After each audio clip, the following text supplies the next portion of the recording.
ముక్కోటి ఏకాదశి రోజు ఖచ్చితంగా అందరూ కూడా ప్రధానంగా 5 నియమాలు పాటించాలి. మొట్టమొదటిది అసత్యం ఆడకూడదు, అబద్ధం చెప్పకూడదు.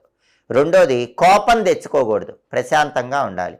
మూడోది విష్ణుమూర్తిని శాల పుష్పాలతో పూజించాలి. అంటే మీ ఇంటి ఆవరణలో పెరిగిన మొక్కల పుష్పాలను శాల పుష్పాలు అంటారు.